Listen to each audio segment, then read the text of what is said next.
Hello, welcome to the Learn English Lab. Today's podcast, English Listening Practice Podcast, topic name is The Evolution of Work Exploring 21st Century Jobs. Okay, let's unpack this.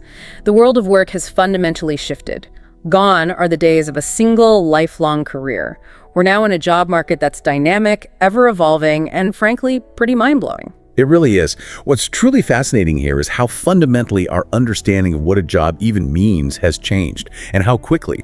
This transformation, well, it's driven by these powerful interconnected forces that we'll explore in detail today. This deep dive is really for anyone curious about how to navigate or maybe just comprehend the roles and industries that are actively shaping our global economy right now. Absolutely. Think of it as a kind of roadmap, right? To understand where value is being created today. We're going to journey through the historical shifts that got us here, pinpoint the powerful forces currently at play that continue to reshape everything. Then dive into specific job categories emerging right now.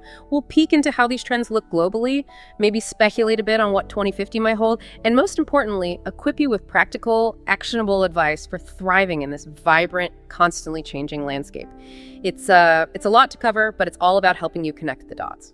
So to really grasp the 21st century job market, it helps to rewind a bit. Where did this all begin? And what were the major turning points that laid the groundwork for, today's incredibly diverse and fast-paced work environment? It feels like we've accelerated through centuries of change in just a few decades. That's an excellent place to start, yeah. If we connect this to the bigger picture, the evolution of work is this compelling story of continuous, sometimes disruptive transformation. It truly began with the Industrial Revolution, sort of late 18th to early 19th centuries.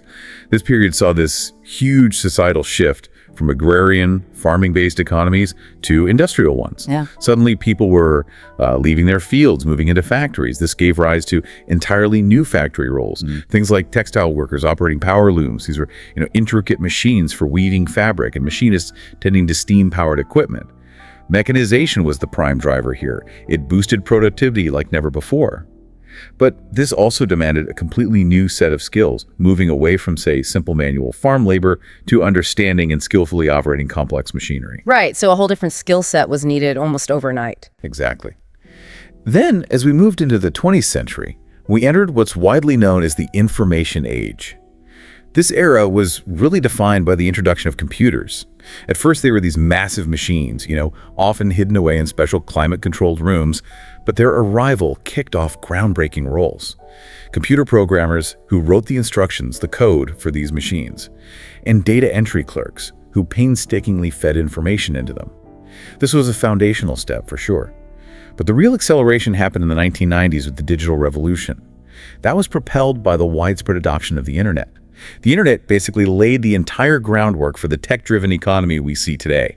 It made information globally accessible, fostered unprecedented connectivity. And that connectivity just exploded in the early 21st century, didn't it? Oh, absolutely. It took that digital foundation and just put it on a rocket ship. The launch of platforms like Google in '98, Facebook in 2004, YouTube in 2005, these weren't just search engines or social sites. They fundamentally democratized information and, crucially, content creation. This directly led to the emergence of roles like social media managers, crafting digital identities for brands and content creators, producing everything from videos to podcasts for mass audiences. Then you had the 2008 financial crisis. That played its part, maybe indirectly, pushing many workers towards more flexible freelance and gig work models, partly out of necessity. Traditional jobs felt less secure. Yeah, I remember that shift. And of course, more recently, the 2020 COVID-19 pandemic. It normalized remote work on a global scale almost overnight. And that spawned even more specialized roles, like remote work facilitators, who help organizations manage these distributed teams, effectively using tools like Slack or Zoom. So many rapid changes stacking up. Exactly. And looking ahead, even into 2025 and beyond, we see current driving technologies like artificial intelligence, AI, blockchain, quantum computing. They're continuing to create entirely new job categories, often at the intersection of different fields. And at the same time, major global concerns like sustainability and social equity are actively shaping roles that specifically address these big challenges. From climate science to ethical AI, it shows a growing societal conscience kind of integrated into the workplace. What really strikes me from that historical journey isn't just how fast things change, but the profound shift in what society values in a worker. It's fascinating. We've moved from valuing maybe root physical force to information processing. And now it feels like the ultimate value is in pure human creativity, critical thinking, adaptability, the stuff machines can't really do in the same way. That's the real blink and you miss it insight from history, isn't it? It's about evolving human value. That's a powerful point. And it raises an important question. What are the primary drivers behind these monumental shifts we're experiencing in the job market right now? Understanding these underlying forces is absolutely essential for anyone looking to capitalize on today's opportunities and prepare for tomorrow's. Absolutely. It's like trying to understand the currents of a powerful river if you want to navigate it. First and foremost, we have the technological revolution as the cornerstone. We're talking about the internet, which is still evolving, plus AI, blockchain, automation. These aren't just buzzwords. They're fundamentally rewriting how business is done. And, by extension, what jobs are needed. A huge part of this is the rise of the gig economy. Right. Powered by massive platforms like Uber for ride-sharing, Airbnb for rentals, Upwork for freelance services. These platforms have given rise to an explosion of flexible roles. Everything from freelance content creators making articles and videos, to rideshare drivers, to micro-entrepreneurs leveraging these platforms. That's a significant shift. Yeah, economic reports suggest that by 2025, over 30% of U.S. workers will participate in gig work. And it's not just the U.S. Global platforms like Fiverr and Freelancer enable millions worldwide to monetize diverse skills, graphic design, web development, virtual assistance, translation. It's really democratizing entrepreneurship. It really is. And then there's AI's transformative impact. We've only just begun to truly grasp it. AI has created entirely new, highly specialized roles like machine learning engineers. These are the folks, the architects behind the algorithms powering everything from recommendation engines on Netflix to the complex systems in autonomous drones. And then you have data scientists. They're tasked with analyzing these truly vast data sets generated every second to find insights and drive crucial decisions across almost every industry imaginable. Can you give an example of what a data scientist might do? Sure. So a data scientist at a hospital might use patient data to predict disease outbreaks, allowing for proactive public health measures. Or at an e-commerce firm, a data scientist could optimize pricing strategies in real time to maximize sales. It's incredibly powerful. And looking further out, emerging fields like quantum computing and blockchain are spawning even more novel roles. We're seeing quantum algorithm developers designing programs for computers using quantum mechanics to solve problems way beyond current supercomputers, and blockchain developers creating secure, decentralized systems for everything from crypto to transparent supply chain tracking. It's just this wave of innovation creating demand for highly specific, cutting-edge skills. Wow, so technology is a huge piece. What else is driving these shifts? Well, beyond the technological, we have globalization and connectivity. This force has quite literally shrunk the world. Geographical distances are almost irrelevant for many businesses now. Companies operate across borders, not in isolation, and that creates demand for jobs that specifically leverage this interconnectedness. Take supply chain analysts, for example. Their job is to manage the incredibly complex logistics of global trade, ensuring products move efficiently from raw material to finished good, reaching consumers on time. And we saw how crucial that was during the pandemic, right? Absolutely. The pandemic highlighted just how critical their role is. Widespread disruptions expose all these vulnerabilities in global supply chains. By 2025, these analysts are increasingly using sophisticated AI tools, not just to track things, but to predict and mitigate risks, anticipating port delays, navigating geopolitical tensions, reacting to sudden shifts in demand. That makes sense. And the remote work shift connects to this too. Definitely. The widespread shift to remote work, accelerated by recent events, has profoundly altered where and how people work. This has directly created roles like remote work facilitators.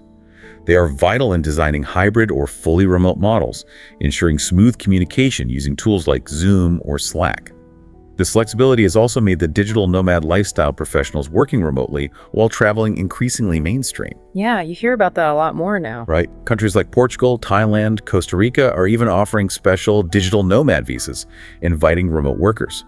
And this trend, in turn, has spurred jobs like co-working space managers, who create these vibrant, collaborative environments for remote workers, fostering community and providing essential infrastructure. That idea of the world shrinking truly underpins so much of this. And I imagine that interconnectedness also plays a huge role in the next force: sustainability and social impact. As we become more aware of our collective impact, these have become massive drivers of new job creation, right? We're seeing roles directly addressing climate change and social inequality. Absolutely. Sustainability isn't just a buzzword anymore. It's a foundational principle creating entirely new career paths. Sustainability consultants, for instance, are in high demand.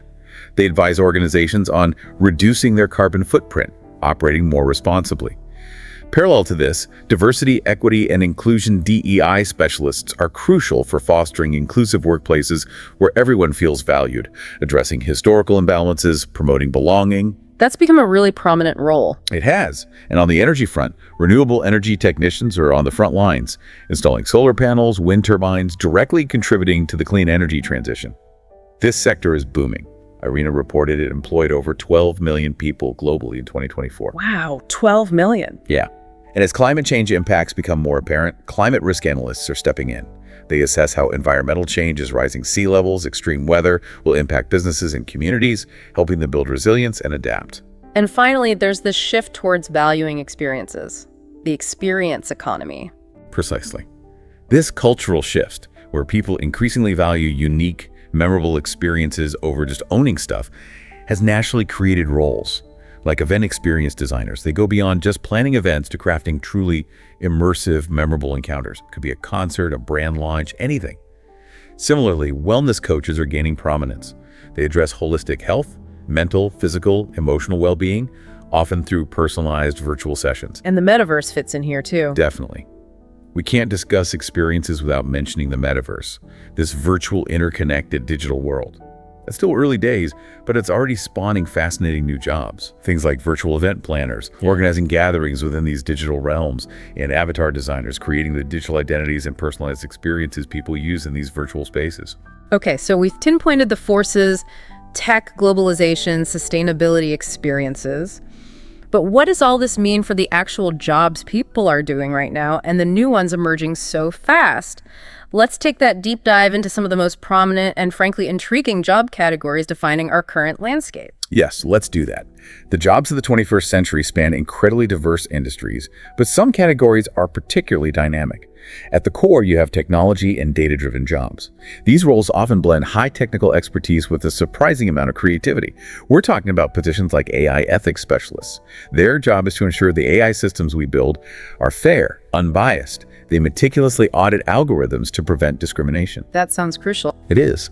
Then there are cybersecurity analysts, absolutely vital for protecting sensitive data from attacks, especially in finance, healthcare, where breaches are catastrophic. User experience, or UX designers, are the creative minds making apps and websites intuitive, enjoyable to use, seamless interactions. Further out on the frontier, quantum computing researchers are developing algorithms for this new generation of super powerful computers using quantum mechanics.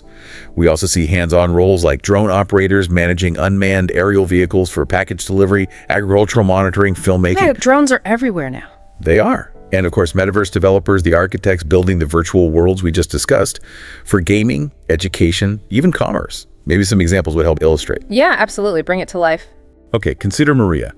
She's a 32-year-old AI ethics specialist at a major tech firm. Her daily work involves auditing complex algorithms for hidden biases. She has this unique background, combining computer science with philosophy, giving her a deep understanding of both the technical and ethical sides. Recently, she found a major flaw in a company's hiring algorithm. It was unintentionally favoring male candidates because it learned from historical data reflecting past imbalances. Oh, well, so she fixed it. She did more than fix it. Maria redesigned the algorithm to prioritize fairness. It's significantly improved hiring practices and, remarkably, set a new industry standard for ethical AI deployment in that company. That's impactful. Very. Another example, Chen, a 29-year-old drone operator working for an agricultural tech company in Australia. Chen uses drones with advanced sensors to monitor crop health across huge farmlands. He collects precise data, helping farmers optimize irrigation, apply fertilizer only where needed, detect pests early. His job perfectly reflects this rise of precision farming, combining drone skills with agricultural knowledge to boost efficiency and sustainability. Fascinating. One more. Sure. Let's talk about Priya, a 27-year-old metaverse developer. She spends her days building immersive virtual environments for a big gaming company. Priya designs interactive spaces where players can socialize, explore, compete, using powerful tools like Unreal Engine, a leading platform for realistic 3D environments. Her role truly blends cutting-edge coding with creative design and storytelling. It demonstrates the vast potential of the metaverse as it continues to evolve. That's a powerful picture of how technology is reshaping roles. But it's not just about the digital realm, is it? As you mentioned, big societal shifts are driving new job categories too, particularly in creative pursuits. The internet has truly democratized creativity. Anyone with an idea and a connection can now reach a global audience. This has fueled demand for roles like social media managers, VR content creators, podcasters, YouTubers. Exactly. It's opened up entirely new avenues. Let's look at Jamal, a 28-year-old VR content creator. He started in traditional graphic design, but saw the potential in virtual reality. Now he creates virtual training simulations for firefighters. He uses platforms like Unity, another big 3D platform, to design incredibly realistic scenarios. Firefighters can practice critical skills in a safe, controlled environment. His work isn't just creative, it's solving real-world problems through this blend of tech and artistic vision. That's a great example. Then there's Sophia, 25, a social media manager for a fashion brand. Her job is more than just posting nice pictures. She meticulously crafts campaigns to boost engagement, drive sales. She's constantly analyzing metrics like click-through rates, audience-funded graphics, using that data to tailor content so it really connects. It's a fascinating mix of creativity and sharp data analytics. Definitely requires both sides of the brain. And consider Leo, a 30-year-old podcaster. He runs a really popular show focused on sustainability.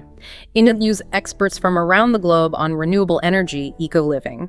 He's successfully monetized his passion through sponsorships, reaching thousands of listeners every week. His story is a perfect example of how content creation is accessible now, allowing people to build an audience and a business around their interests. It's truly democratized media in many ways. Moving beyond the digital, healthcare and wellness jobs are another expanding sector. This is driven by aging populations and that growing societal focus on holistic well-being. This field includes roles like telehealth specialists, providing medical consultations remotely, making healthcare more accessible, genetic counselors who guide patients through complex genetic testing, and wellness coaches, focusing on the broader aspects of physical and mental health. Let's hear about some people in these roles. Okay. Consider Priya, a genetic counselor at a hospital. Her role involves helping patients and families navigate the often overwhelming world of genetic testing. She recently supported a family testing for a rare genetic disorder. She explained the risks, potential outcomes, addressed their profound emotional concerns. Her work really highlights that critical intersection of cutting-edge science with deep empathy and communication. That human element is so important there. Absolutely. Then there's Elena, 34, a wellness coach.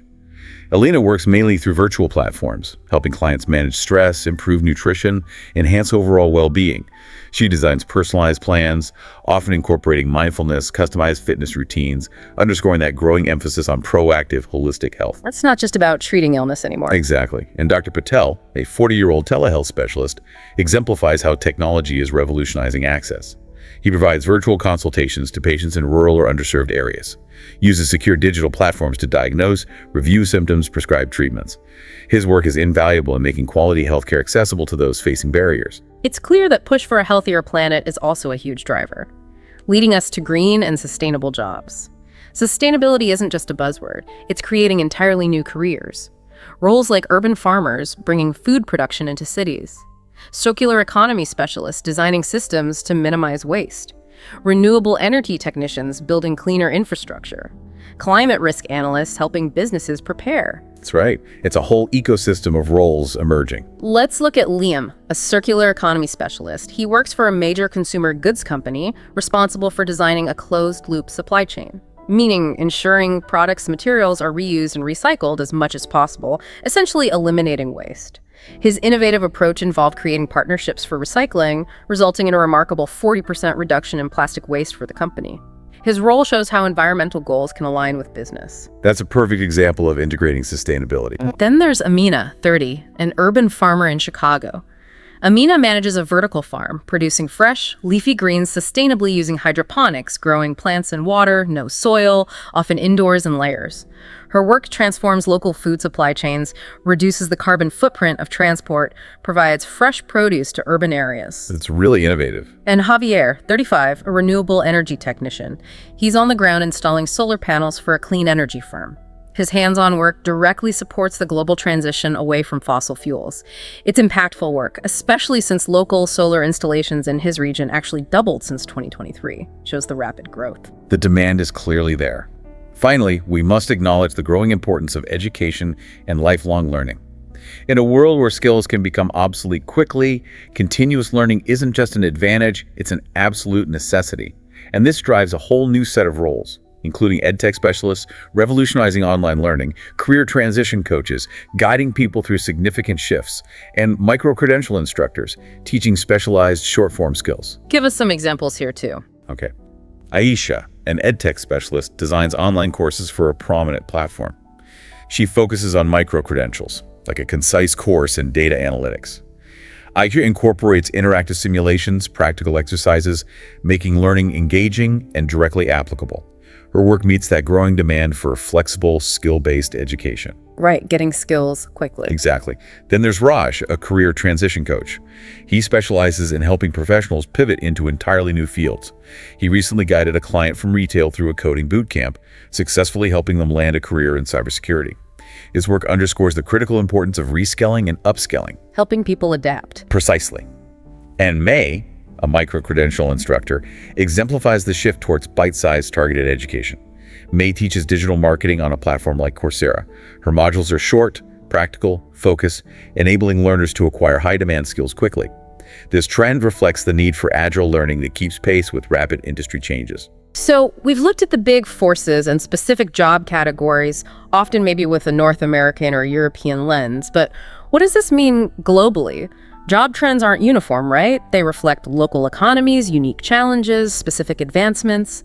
How do these shifts manifest differently around the world? That's a crucial question, and it's truly fascinating to see the regional variations. In Africa, for instance, you see huge demand for mobile money agents, especially in Kenya, where M-Pesa is a cornerstone of the economy, facilitating billions in transactions.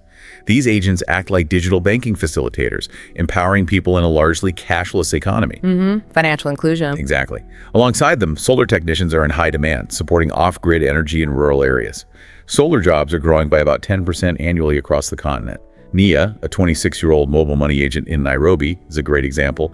Her work facilitating M-Pesa for local entrepreneurs highlights Africa's mobile tech boom. Interesting. What about Asia? Asia. Well, tech hubs in cities like Bangalore, India, and Shenzhen, China, are absolutely booming. Huge demand for AI developers, robotics engineers. They're global centers for innovation. Meanwhile, in Japan, the aging population drives demand for elder care specialists. They're increasingly integrating robotic assistants into care homes for support and companionship. Hiroshi, 42, an elder care specialist in Tokyo, embodies this. He integrates robots into daily care, blending tech with compassion to address Japan's demographic shift. We also see rapid growth in e-commerce logistics and digital content creation across Southeast Asia, reflecting a young, digitally native population. Latin America. The e-commerce explosion means a big need for last-mile delivery coordinators, optimizing logistics for giants like Mercado Libre, getting packages to remote areas. And in places like Costa Rica, ecotourism guides are vital, blending tourism with conservation, focusing on sustainable development. Plus, a rise in renewable energy projects, hydro, wind power. Europe, with its strong environmental policies, sees high demand for offshore wind farm technicians, supporting the green energy push. And strict data privacy rules like GDPR created a specialized role for data privacy officers, ensuring compliance, reflects a strong emphasis on consumer rights. North America, particularly the US, leads in developing things like the metaverse, generating roles for developers. It also leads in coordinating the gig economy, managing freelance platforms. And the Middle East? Smart city planners in places like Dubai are designing futuristic, sustainable urban systems. And water management specialists are crucial, addressing scarcity in arid regions through desalination and conservation tech. It's truly fascinating how specific regional needs drive entirely new careers. Mobile money in Africa, robotic elder care in Japan. Yet, many trends, clean energy, digital platforms are interconnected. It shows a shared global evolution, even with local flavors. Yes. And if we connect this to the bigger picture, certain industries aren't just adapting, they're truly revolutionizing, creating entirely new paradigms of work, unimaginable decades ago. These sectors are at the forefront of job creation and innovation, powerful engines of change. Which ones stand out most? Let's start with biotechnology. It's fundamentally revolutionizing healthcare, creating roles like bioengineers, designing, even growing lab-grown organs, potentially addressing donor organ shortages, paving the way for personalized medicine. Then there are CRISPR specialists, working with advanced gene editing tech like biological scissors for DNA to treat, maybe cure, diseases by editing genes directly. That sounds like science fiction. It almost is. The sector is projected for 7% annual growth through 2030, driven by personalized medicine treatments tailored to individual genetics. For instance, Dr. Kim, 38, a CRISPR specialist, works on gene therapies for cancer. Her team developed a treatment targeting specific mutations, dramatically extending patient lifespans. Her role demands deep biology expertise and a keen grasp of complex ethical considerations. Similarly, Sarah, 31, a bioengineer, designs lab-grown tissue for organ transplants. Her innovations could significantly reduce wait lists. It shows the transformative impact. Incredible potential. What's next? Next, space exploration. It's rapidly expanding thanks to private companies like SpaceX, Blue Origin, no longer just government agencies. This burgeoning space economy is creating roles like space tourism operators facilitating commercial space travel and orbital mechanics engineers meticulously calculating trajectories for satellites, spacecraft. Safe, efficient operations in orbit. Space tourism, really. Really? Projections suggest it could be a $3 billion industry by 2030.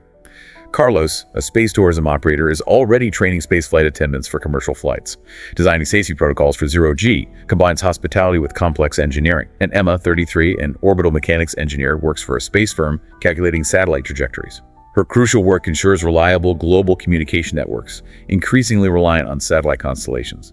Guides missions too. Amazing. What other industries are revolutionizing? The push for net zero carbon goals is heavily fueling the renewable energy sector.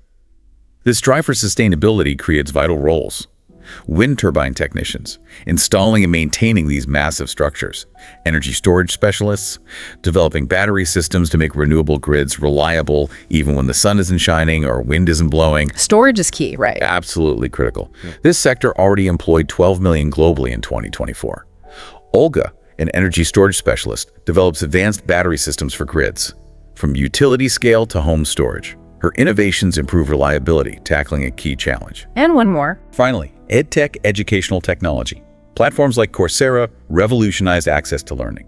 This transformation drives new roles. Learning experience designers creating engaging online courses, AI tutors providing personalized learning support, adapting to individual student needs. The EdTech market is projected for explosive growth, maybe $400 billion by 2027. Tariq, a learning experience designer, works for an EdTech platform. He uses gamification, multimedia to engage learners, making education accessible and highly engaging globally, fosters deeper understanding. So with all this incredible change, these fascinating new roles, it brings us to the skills question. What skills are actually critical for success in this evolving landscape? What should you be focusing on to thrive in this dynamic new world of work? That's an excellent question. It really gets to the heart of individual preparedness. In this constantly shifting environment, certain foundational skills become absolutely essential, almost like superpowers. First, perhaps most importantly, is critical thinking. As automation takes over more routine tasks, the human ability to analyze complex data, evaluate AI outputs, make nuanced judgments becomes paramount. You need to question assumptions, identify underlying problems, solve challenges AI can't yet handle, especially those needing creativity or context. Thinking beyond the machine. Exactly. Second, creativity and innovation are vital for everyone now, not just artists. When machines handle the rote work, humans are valued for their unique capacity to generate new ideas, approach problems from novel angles, invent solutions, thinking outside the box, adapting to the unforeseen. So it's not just about following instructions anymore. Not at all. Third, emotional intelligence is increasingly crucial. Empathy, effective communication, collaborating effectively with diverse teams. Roles like a DEI specialist rely heavily on understanding human dynamics, fostering inclusive environments. As automation grows, human connection, negotiation, collaboration will differentiate top performers. The human touch becomes more valuable. Precisely. Yeah. And finally, perhaps the most critical skill for the 21st century, adaptability. The market is constantly changing. The ability to learn new skills rapidly, pivot your career path, it's not optional anymore. It's a necessity. For example, a blockchain developer needs cryptography expertise and exceptional adaptability to keep pace with evolving protocols, new applications, the willingness to embrace continuous learning, reinvent yourself. It's paramount. You've painted a really exciting picture of opportunities, and it's easy to get swept up in the optimism. But let's be realistic for a moment. What are the biggest systemic challenges or potential pitfalls we're facing as work transforms so rapidly? What keeps you up at night about this? That's a very fair point. Every transformation brings complexities, hurdles. One of the most prominent challenges is the automation threat. While automation creates new jobs, it also potentially displaces existing ones, particularly in manufacturing, retail places with repetitive tasks. Projections suggest up to 30% of current roles could be automated by 2030. That could cause significant workforce disruption if not managed carefully. That's a big number. It is. And hand in hand with this is the skills gap. As new tech emerges, the skills needed for tomorrow's jobs aren't always present today. Creates a significant mismatch, a challenge for individuals and economies. Bridging this gap quickly is enormous. So displacement and a skills mismatch, what about the opportunity side of that coin? Right. It's vital to recognize the opportunities this challenge also creates. Automation, while displacing some jobs, simultaneously creates entirely new roles. For instance, factory jobs might automate, but demand grows for robotics technicians to maintain those robots. Or AI trainers to refine AI systems, teach them new tasks. Okay, so new needs arise. Exactly. And the skills gap, while daunting, is being addressed by this burgeoning ecosystem of educational initiatives. Coding bootcamps rapidly reskill people for tech roles. Major companies like Google offer career certificates, accessible pathways to high-demand skills without a traditional degree. More flexible learning options. Yes. Beyond this, the digital landscape has democratized entrepreneurship. Platforms like Etsy let artisans reach global markets directly. Substack empowers writers to monetize content independently. This fosters a new wave of micro-entrepreneurs building businesses around their passions. And, looking more speculatively, the metaverse is creating unique opportunities. Fascinating new jobs like virtual real estate developers literally building and selling digital properties and experiences online.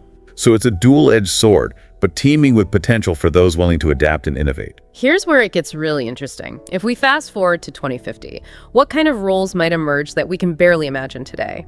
Beyond the trends we've discussed, what are the truly novel, speculative jobs that might become commonplace, driven by breakthroughs we dimly foresee? It's an exciting exercise, peering into that future.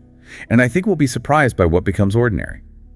By 2050, as tech and our understanding advance exponentially, we can anticipate truly novel roles. Things that sound like sci-fi now. One area, brain-computer interface developers. They'd be designing direct interfaces connecting human brains to computers.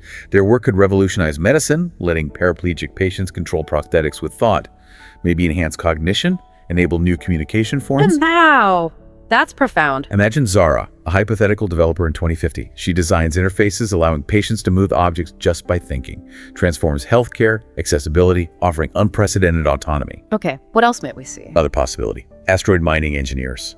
As space exploration gets more sophisticated, space economies develop. These engineers would extract valuable resources, rare metals, water ice from asteroids. These materials could fuel spacecraft, support off-world construction, maybe even be used back on Earth. Impacts resource scarcity, space industries. Mining asteroids. Yeah. Incredible. Then, as the metaverse matures, virtual economies become incredibly complex. We might see virtual economists, specialists analyzing and managing intricate digital economies within the metaverse, understanding virtual supply demand, advising on digital asset management, maybe shaping virtual tax policies, a whole new frontier for economics. Whole new economy to study. Right.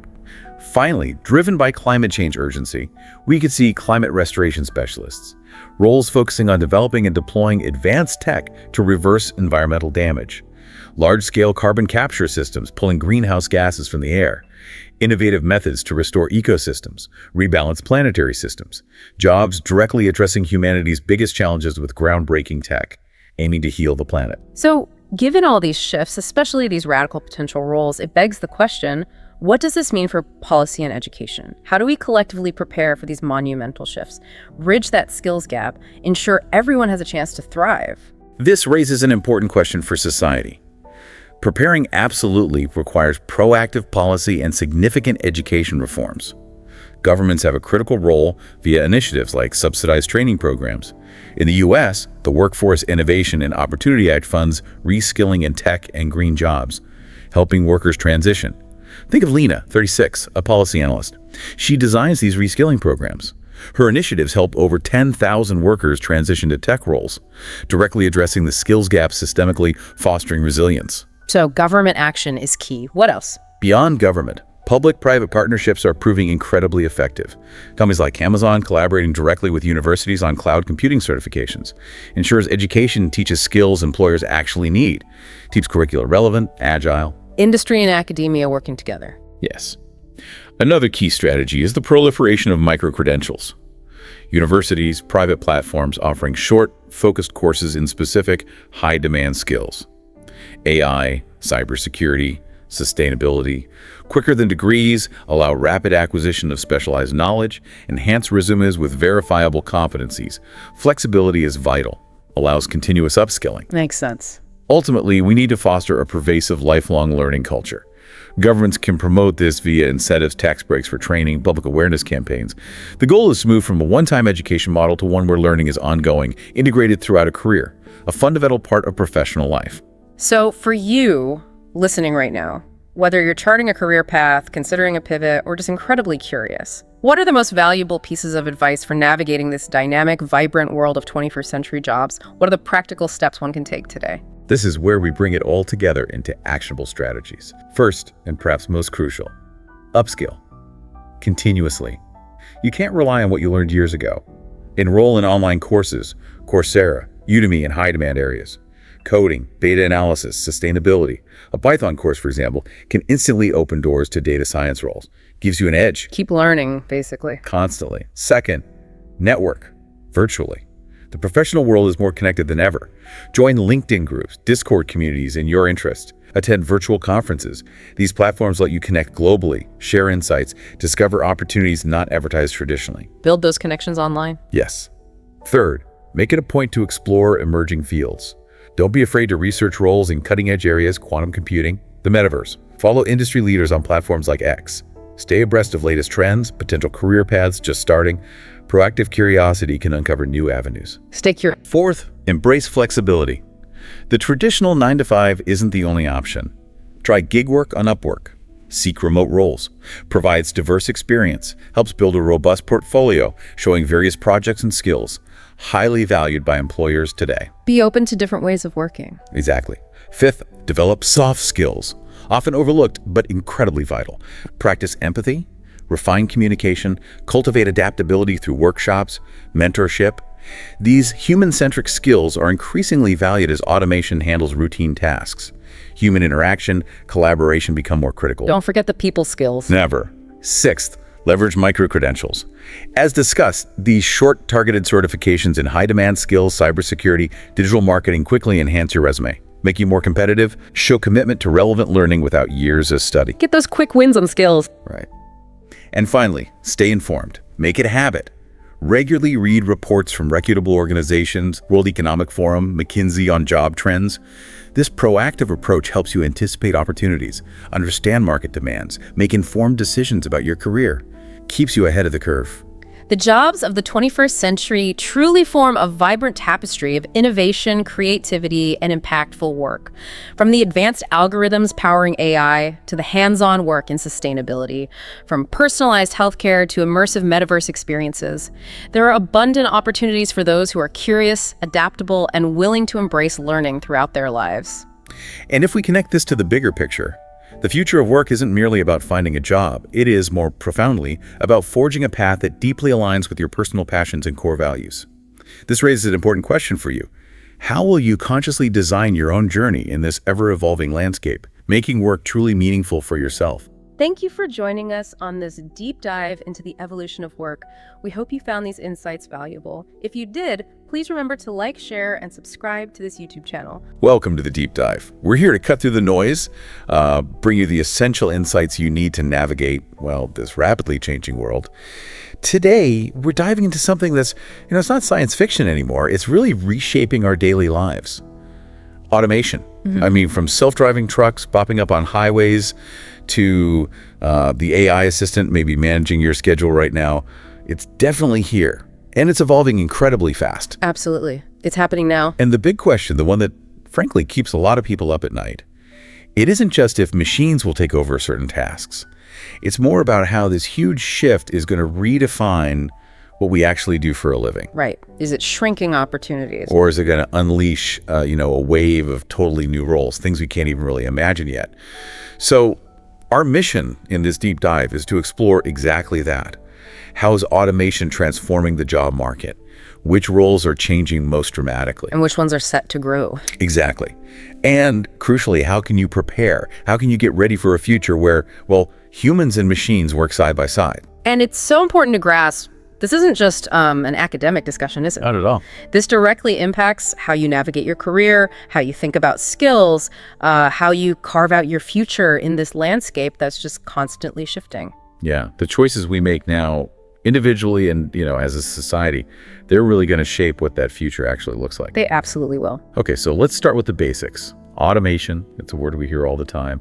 What exactly are we talking about here? Well, at its core, it's pretty simple, really. It's using technology, machines, software, AI to do tasks that, humans traditionally did. Like robots welding car parts. Exactly. Or software reconciling thousands of financial records in seconds, or even the chatbot answering your customer service question about a late package. Right. And the main goal, at least from a business perspective, is usually efficiency. Yeah. Definitely. It's about doing things faster, cheaper, and often, let's be honest, with fewer mistakes. Yeah, like my banking app transferring funds instantly, or those huge warehouses sorting thousands of packages overnight. It's incredible. But it also makes you think, doesn't it, about the value of human labor? Is it just output? Or is it something more? Those unquantifiable things, empathy, judgment. Exactly. Things you can't really streamline. That's a really profound point. Because while automation boosts productivity, sparks innovation, it brings these critical questions with it. Job security. The demand for totally new skills, potential economic inequality. To really get it, you have to look at the whole picture, the amazing benefits and the tricky challenges. Okay, let's tackle the part that often causes the most anxiety. Which jobs are feeling the impact the most right now? Our sources consistently point to roles with routine, repetitive tasks. They seem most vulnerable. Right, there's that study, wasn't there, Frey and Osborne back in 2013?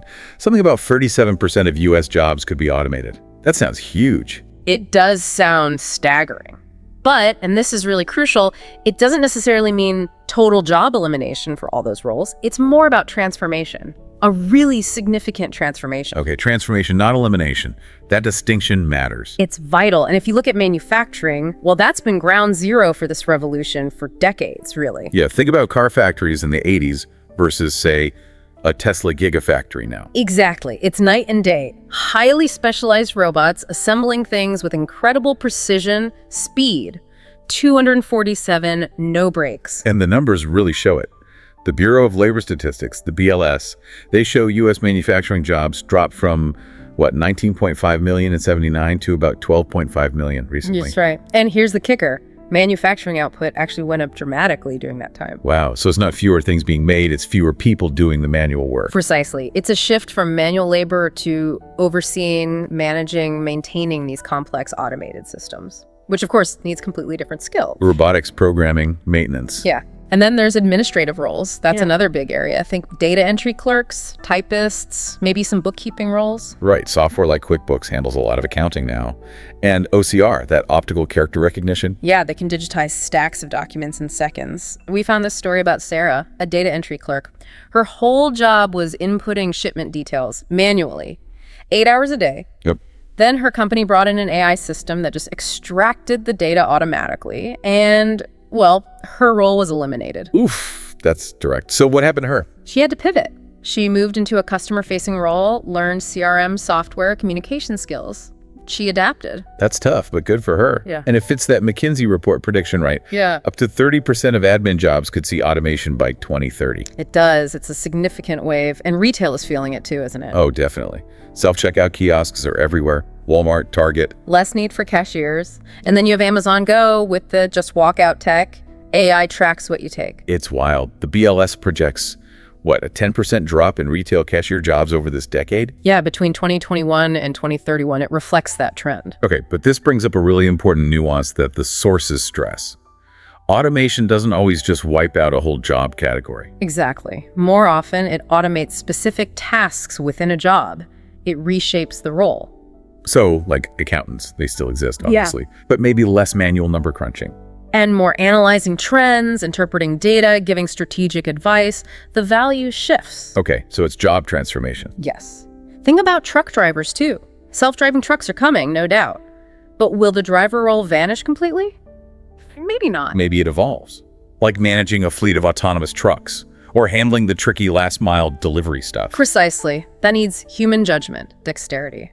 A 2024 study from the International Transport Forum estimated maybe 20% of trucking tasks could be automated by 2030, but human drivers, still essential for oversight, handling the unexpected. It's evolution, not extinction. Right. So if some jobs are being reshaped, maybe shrinking in certain ways, where are the opportunities? Where are things actually growing because of automation? Now we get to the more optimistic side. The sources are pretty clear.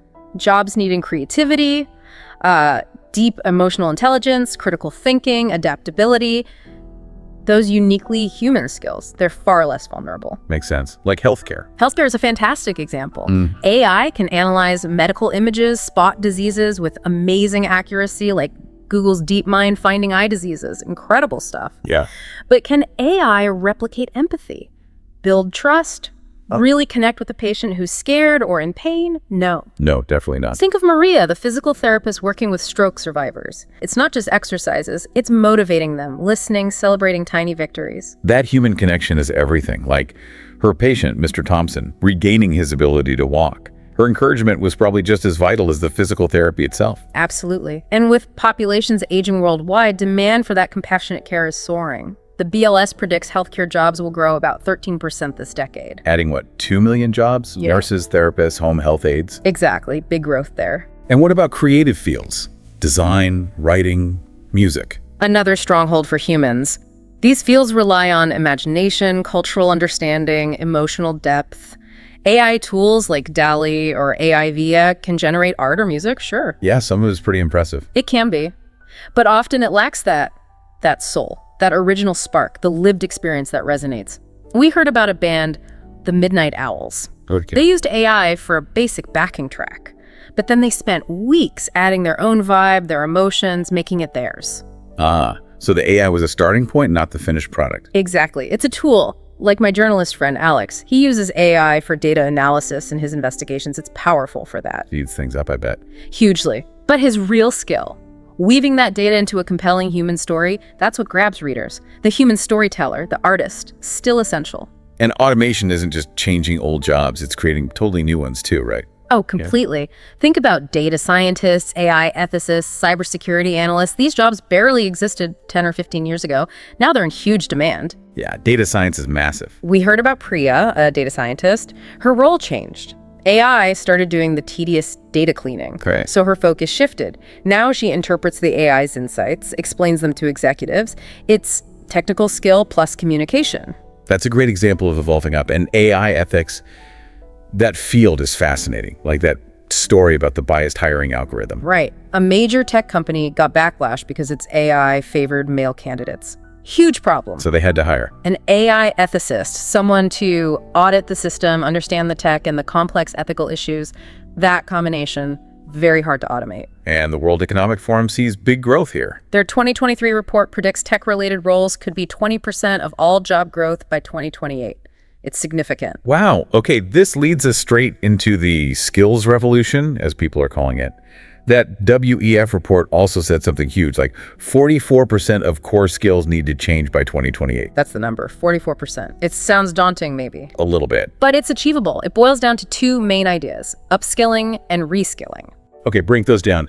Upskilling is learning new skills to get better at your current job. Enhance your existing role. Got it. And reskilling. Reskilling is training for a completely new job or career path. Okay. And we're seeing examples of people actually doing this. Absolutely. Inspiring ones. Take John, 45 years old, worked in a factory in Ohio for 20 years. Yep. His role operating machinery got phased out by robotic assembly lines. Oh, wow. What did he do? Instead of giving up, he enrolled in a 6-month robotics maintenance program, learned to program, repair the very machines that replaced his old job. No way. Yes. And now he's a robotics technician earning more than he did before. That's reskilling in action. That's incredible. It shows it's possible, regardless of age or background. Exactly. And governments and companies are starting to support this more. Singapore has its Skills Future Initiative subsidies for courses in AI, cybersecurity. And Amazon pledged its Upskilling 2025 program to train 100,000 of its own employees. They know the future is humans and machines working together. Right. So technical skills are obviously key. But what about soft skills? Adaptability, communication, problem solving. Are they just as important? I'd argue maybe more important in some ways. They're the human edge. Take Emma, a software engineer developing AI for healthcare. Okay. Her coding skills are great, sure, but her real superpower, explaining these super complex algorithms to doctors, investors, people who aren't tech experts. Ah, the translation skill. Exactly. Her team pitched their product. The medical folks were skeptical, but her clear, empathetic explanation won them over. That ability to bridge the gap, invaluable. That makes so much sense. And it really ties into lifelong learning, doesn't it? It's crucial. Think about Lisa, a high school teacher. Initially, she worried AI grading tools might make her obsolete. Yeah, I can see that fear. But instead of resisting, she took an online course, learned how to use AI to personalize lessons, handle admin tasks, Freeing her up for it. mentoring students, inspiring them. The uniquely human part of teaching. And platforms like Coursera, ADX, LinkedIn Learning, they make acquiring new skills more accessible than ever. Okay, stepping back again. The bigger picture. What are the wider economic, social impacts of all this automation?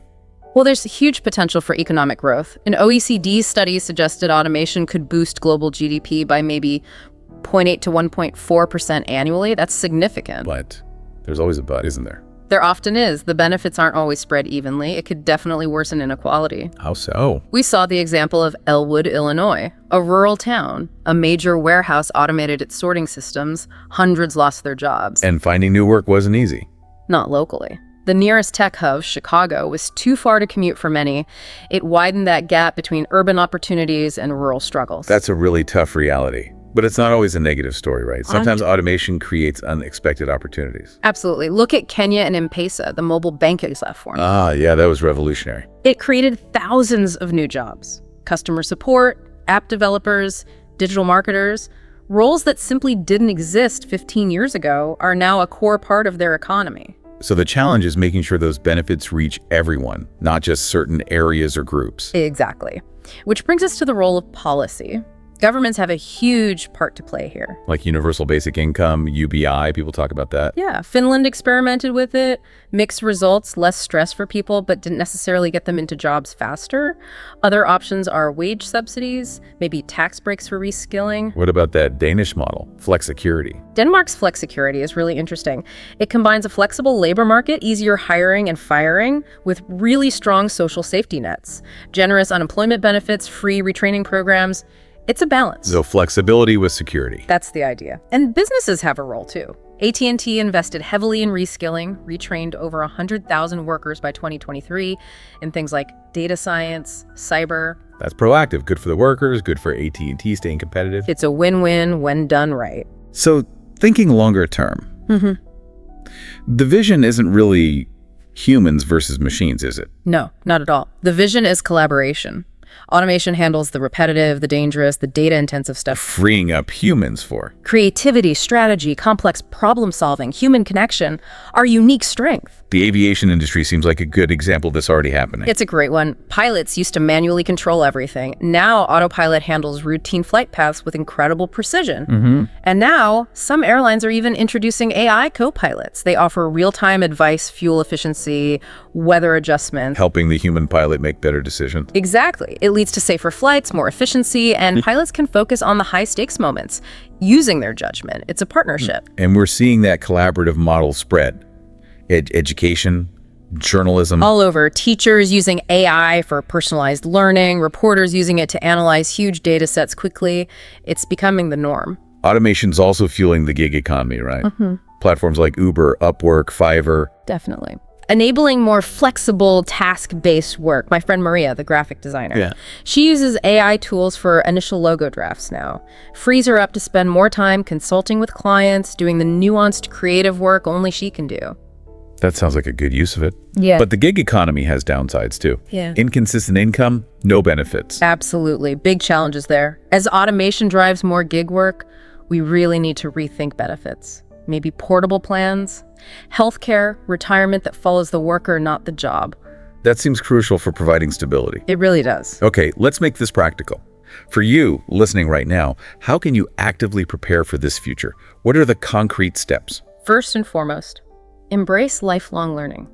Seriously, the idea of learning one skill for life, that's gone. So use platforms like Coursera, edX, LinkedIn Learning. Yes. Find courses in AI, coding, leadership, whatever genuinely interests you and fits where the market is heading.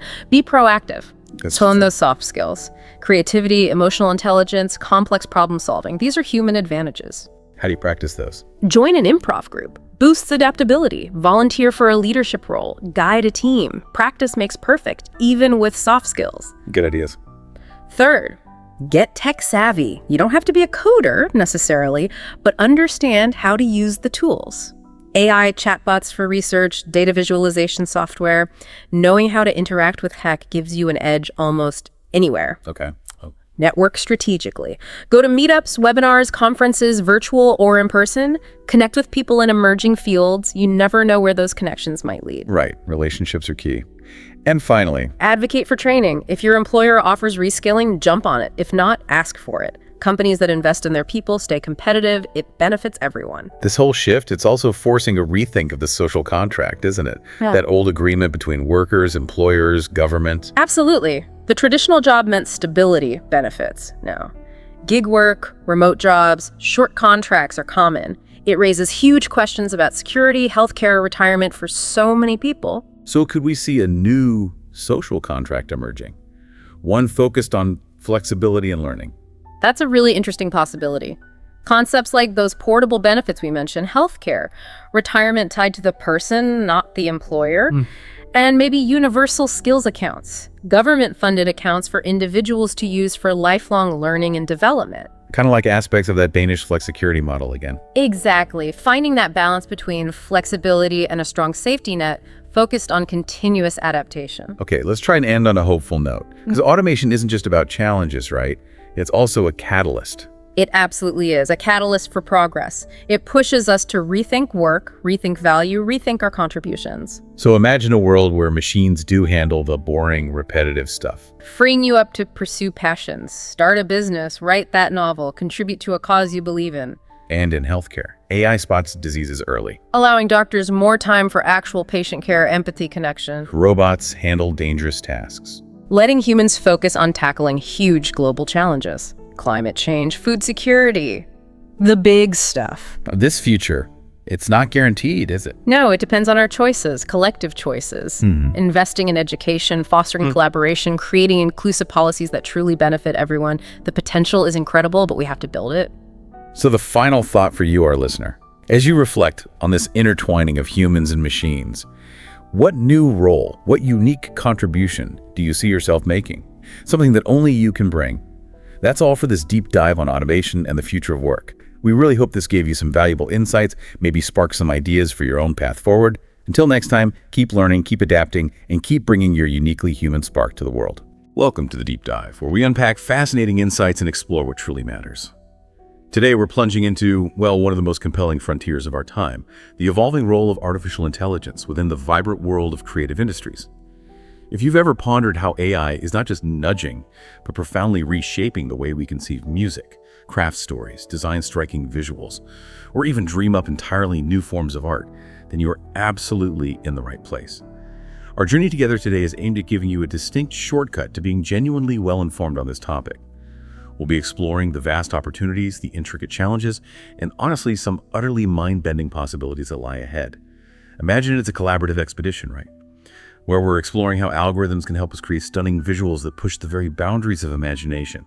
But we're also simultaneously asking, is AI merely a sophisticated tool, a burgeoning collaborator, or maybe something else entirely? Let's unravel how AI fits into a world where creativity has long been held as, a uniquely human trait. It's such an essential question because creativity, really, at its core, is the very essence of human expression. It's how we tell our stories, how we convey our deepest emotions, and ultimately make sense of this complex world around us. And what's truly remarkable here is how AI, with its immense capacity to process colossal amounts of data, discern these intricate patterns, and generate fresh content, well, it's adding an entirely new dimension to this age-old process. A whole new dimension. Like what specifically? Well, think about it. AI can now assist a musician in composing a complex symphony. It can lend a hand to a writer sculpting a riveting novel, or empower a designer to envision a futuristic fashion collection. These are avenues that, honestly, not so long ago were almost inconceivable. Right, unimaginable even a few years back. Exactly. But it's not a straightforward narrative of just technological progress. This burgeoning presence of AI in created industries also ignites these vital conversations about authenticity, about where true authorship resides, and indeed about the very future trajectory of human creativity itself. And this naturally leads us to ponder, can a machine genuinely be creative? Or is it just, adeptly mimicking what humans have already brought into existence? That's the million-dollar question, isn't it? It really is. And we'll delve into these thought-provoking questions, examining them through the lens of concrete, real-world examples. And that's precisely the exploration we're embarking on. We'll navigate through a diverse landscape of creative fields, we'll examine specific tools and their applications, and delve into these overarching themes, all while providing you with illustrative case studies and practical insights. We're going to start by examining AI's impactful presence across the visual arts, then gracefully transition into its role in music, writing, film, gaming, and even the world of fashion, before, immersing ourselves in the profound ethical and philosophical discussions that are just so integral to this dynamic conversation. Okay, so visual arts. Now here's where things get particularly intriguing, I think. The astonishing speed and, frankly, the remarkable quality of AI-generated art. Yeah. You've likely seen examples, right? Yeah. Tools like DALL-E, Midjourney, Stable Diffusion. They've truly captured the public imagination. Oh, absolutely. They allow virtually anyone with a keyboard to conjure these breathtaking visuals from simple text prompts. It's wild. You literally type what you would envision maybe a cyberpunk cityscape at sunset, or, I don't know, a majestic dragon soaring over a snow-capped mountain range. And the AI generates a potential masterpiece in mere moments. It's not magic, of course. Right, not magic, but it feels like it sometimes. How does it actually work? Well, these tools operate by meticulously analyzing enormous data sets of existing images. They learn not just what objects look like, but the intricate relationships between colors, forms, textures, and artistic styles. They internalize these patterns, effectively becoming visual polyglots, you could say. Visual polyglots, I like that. Yeah, and then they're capable of generating entirely new images based on your specific textual inputs. The results can be utterly captivating.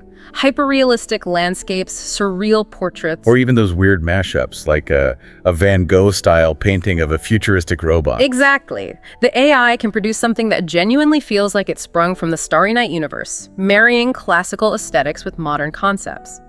But this capability isn't just about crafting pretty pictures, though. It's prompting this profound reconsideration about what it means to be an artist. Mm-hmm. And that brings us to that pivotal moment, right? The 2018 sale of Portrait of Edmund de Bellamy. Yes, that was huge.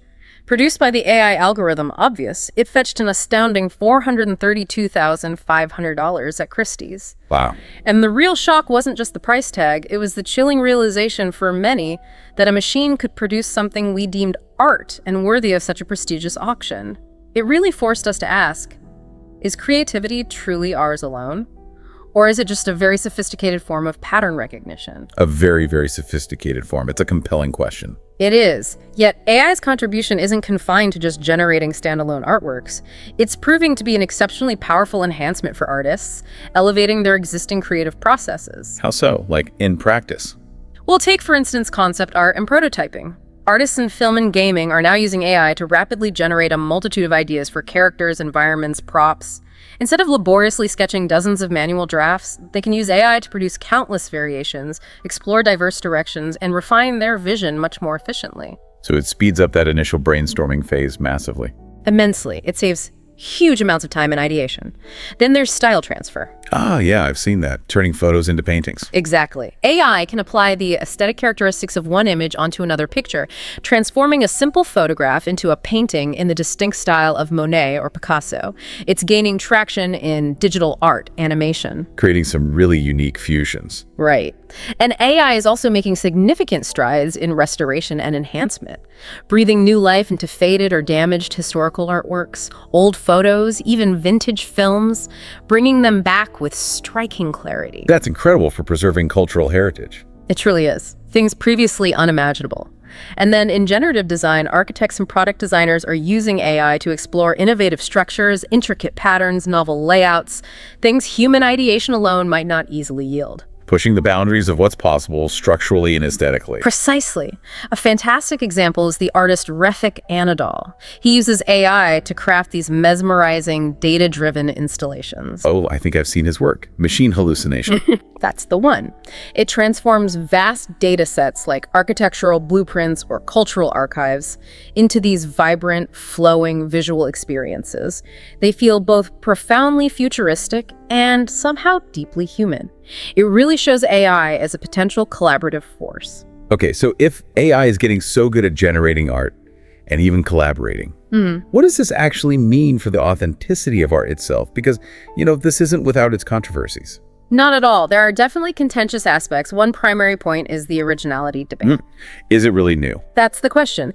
Given that AI models train on enormous collections of existing images, a significant argument is that they are simply remixing or reinterpreting what already exists rather than genuinely originating something novel. Which leads straight into the legal mess, right? Copyright and intellectual property. Exactly. If an AI produces an image after processing thousands of artworks, who owns it? The prompt writer? The AI developers, the AI itself, or potentially no one under current laws in many places. It's a profoundly intricate legal question that IP laws worldwide are scrambling to catch up with. They often seem ill-equipped for this new paradigm. It's a massive gray area. And then there's the other side of the coin. Accessibility versus oversaturation. A classic double-edged sword. On one hand, AI tools are undeniably democratizing art creation, making professional-looking visuals reachable for almost anyone. Which sounds great.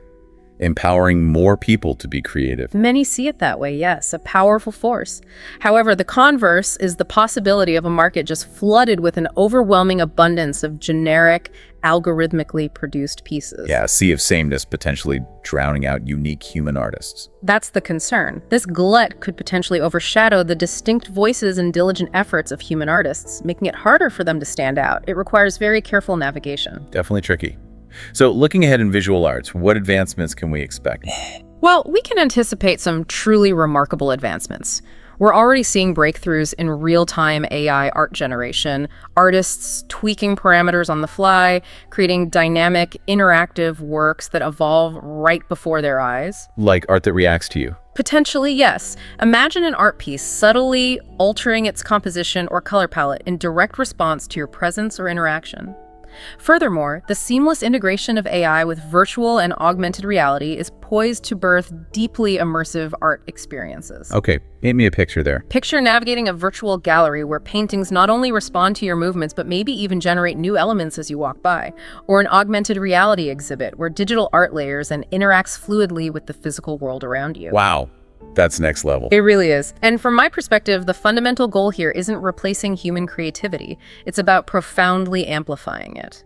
AI furnishes artists with novel, potent avenues to explore ideas, experiment with previously unreachable aesthetics, and connect with audiences in ways that were once purely theoretical. So it's about enhancing their voice, not silencing it. Exactly, allowing them to retain and express their unique artistic voice while wielding these incredibly sophisticated AI tools, pushing the boundaries of artistic expression into entirely new territories. Okay, let's shift gears from sight to sound. Music. You mentioned AI composing. Yeah. That feels like a huge leap. It absolutely is.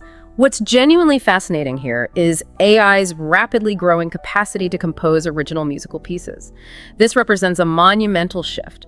We're now seeing sophisticated AI tools like AIVA, Artificial Intelligence, Virtual Artist, and OpenAI's MuseNet, both demonstrating the ability to generate music across an astonishing spectrum of genres. From classical to what? Pop? Jazz? Everything. Intricate classical orchestrations, vibrant jazz improvisations, even pulsating electronic tracks. The mechanism is elaborate. They're meticulously trained on vast musical libraries. So like the visual art AIs, they learn the patterns, melody, harmony, rhythm. Precisely. They internalize the complex patterns that define various styles. To illustrate, AIVA has composed complete orchestral pieces performed by real musicians. Actual human musicians playing AI compositions. That's wild. It is astounding. And AIVA, back in 2019, became the first AI formally recognized as a composer by France's SEM, their copyright society. Recognized as a composer. Yeah. Wow. And artists like Turin Southern have released entire albums weaving together human vocals with AI-generated instrumentals, a promising new frontier in collaboration. So it's not just mimicking Bach or Mozart. Far beyond mimicry. AI can transcend existing styles. Experimental artists are harnessing AI to forge entirely new genres, blending disparate traditions or inventing sounds that were previously non-existent. Like what kind of blend? Imagine, maybe, a track algorithmically fusing haunting sitar melodies with glitchy electronic dance beats. It offers a completely novel, unexpected auditory experience. Okay, so composition is one thing, but AI's influence goes beyond just writing the notes, right? Yeah. What about production? Oh, definitely. AI is significantly streamlining the actual music production process as well. Consider tools like Isotope Neutron or Landar. They use AI to automate complex tasks like mixing, mastering, sound design. The really time-consuming stuff. Exactly. These systems analyze audio tracks in real time, making precise adjustments for balance, clarity, effects. This frees up producers from countless hours of manual work. Letting them focus more on the art, the feel. Precisely, allowing them to dedicate more time and creative energy to the nuanced, artistic aspects. And beyond production, AI is deeply embedded in personalizing our music experiences. Think about Spotify or Pandora. Yeah, those recommendations can be scarily accurate sometimes. They leverage incredibly sophisticated AI algorithms to curate highly personalized playlists, consistently introducing you to new artists and songs that uncannily match your tastes. It's more than just simple recommendations. It's the AI effectively understanding the emotional, maybe even cultural context of your listening habits, almost anticipating what you'll like next. It feels like it knows me better than I know myself sometimes. It can feel that way. And for a growing number of musicians, AI isn't seen as a threat, but as an invaluable creative partner. Like who? Any examples? Well, renowned artists like Holly Herndon and Bjork have notably collaborated with AIs. Bjork, for instance, trained an AI she named Spawn to generate unique vocal-like sounds. Yeah, Bon. Interesting name. What was the result like? A distinct, otherworldly blend of human and machine voices, both intimate and groundbreaking. And this collaborative approach is compelling because it empowers musicians to experiment in ways that would be virtually unattainable alone. How so? Well, AI can rapidly generate hundreds, even thousands of variations of a melody or rhythm. It provides artists with this inexhaustible wellspring of starting points to refine and build upon. Like having an infinitely patient, tireless bandmate. Exactly. An infinitely creative, tireless bandmate offering fresh perspectives and endless ideas. Okay, that sounds amazing, but there have to be downsides, right? Challenges. Absolutely. With all this exhilarating innovation, genuine challenges inevitably emerge. The question of authenticity is a knotty one. Yeah, the credit question again. If an AI writes a hit song, Who gets the credit? The programmer. The musician who tweaked it. The algorithm itself. It's murky. Then there's the risk of homogenization. the fear of everything sounding the same. That's a significant concern. If AI tools primarily train on popular music datasets, they might inadvertently produce formulaic songs lacking that raw, unpredictable, maybe imperfect human spark. Technically perfect? Maybe, but emotionally flat. Potentially. The worry is it could lead to a sound that's technically flawless but emotionally inert. And finally, the potential for an accessibility divide. Meaning not everyone can afford these tools. Right. While AI tools are democratizing music creation in some ways, their potential expense or the technical know-how required could create a chasm between those who can use them and those who can't. A new form of digital exclusion. That's a really vital point to consider. So, thinking about the future, what does this mean for the soundscape of tomorrow? The future of AI in music is just teeming with exhilarating possibilities. We're seeing AI-powered instruments emerging that can adapt to a musician's playing style in real time. Responding to improvisation. Exactly. Dynamically responding and shaping the sound. Imagine a virtual DJ remixing tracks live, adapting spontaneously to the crowd's energy, not just a preset list. Wow. And beyond that, As AI sophistication grows, it could lead to previously unimaginable forms of music, interactive soundscape that evolve based on the listener's mood or physiology. like biofeedback music. Potentially. Or a piece that continuously shifts composition based on the room's acoustics. If we connect this to the broader landscape, AI offers musicians unparalleled freedom to dream bigger, bolder. It's about enhancing creativity, not replacing it. Whether it's symphonies, pop hits, or totally avant-garde experiments. Precisely. Pushing auditory experience into uncharted territory. Okay, let's pivot now to writing. This feels maybe even more personal. How is AI changing the act of writing? It does feel deeply personal, doesn't it? Pouring thoughts onto a page, crafting worlds. Exactly. So what happens when AI sits in the writer's room? I mean, we've had spell check forever, but this is different. Much different. And you've likely already encountered AI in writing without fully realizing it. Tools like Grammarly or Pro Writing Aid use NLP, natural language processing. Right. They go way beyond spelling, grammar, style, tone. But AI writing assistants are evolving far past that now. Tools like Sudowrite and Jasper can genuinely assist with brainstorming, generating plot points, even drafting entire scenes based on a prompt. Seriously. You give it a prompt like, dystopian detective finds conspiracy, and it writes a scene. It can generate a detailed scene, yeah, complete with atmospheric descriptions, dialogue, providing a robust starting point, or fleshing out a sequence. These tools are trained on truly vast amounts of text novels, poems, articles, blogs, news. So they can mimic different styles and genres. With remarkable fidelity. For many writers, AI now acts like a creative catalyst. It can be incredibly effective for overcoming writer's block, suggesting new directions, offering alternative phrasings. I can see how that would be helpful, Yeah. especially for tricky sentences. Definitely. And it's a huge benefit for non-native speakers, helping them craft polished, fluent prose, bridging communication gaps. Okay, so it's an assistant, but can it actually tell a story? That's where it gets even more interesting. AI has moved beyond mere assistance to demonstrate a genuine capacity for storytelling. Advanced models like GPT-3 and its successors are really pushing the boundaries. They can construct poems, formulate scripts, even write segments of novels with surprising depth and creativity. Is there like a famous example of an AI-written novel? Well, a pioneering one was Won the Road, written entirely by an AI back in 2018 during a cross-country US road trip. How did that work? The project, led by Russ Goodwin, fed the AI data constantly, GPS coordinates, photos, other inputs. The result was this surreal stream of consciousness narrative. While not a bestseller, it undeniably illustrated AI's nascent ability to tell stories in non-traditional ways, challenging our notions of narrative. And this is impacting journalism too, right? And content creation. Significantly, yes, especially in enhancing efficiency. In newsrooms, AI is augmenting human capabilities. The Washington Post uses heliograph for routine sports reports, election updates. Freeing up human journalists for the deeper dives. Exactly. For the investigative work, critical analysis, nuanced storytelling where human insight and judgment are indispensable. And on the broader content creation front, businesses use tools like Poppy.ai or WriteSonic to generate marketing copy, blog posts, social media content at scale. Tailored to specific audiences, churning it out fast. In seconds often. It empowers freelancers and small businesses without large teams. But there's always a but. yeah, Job displacement, quality concerns. both legitimate concerns about displacing human writers and the risk of the internet getting saturated with low-quality, repetitive AI content, potentially diminishing overall quality online. So again, challenges. What are the big ones specifically for AI writing? Well, a significant concern revolves around voice and authenticity.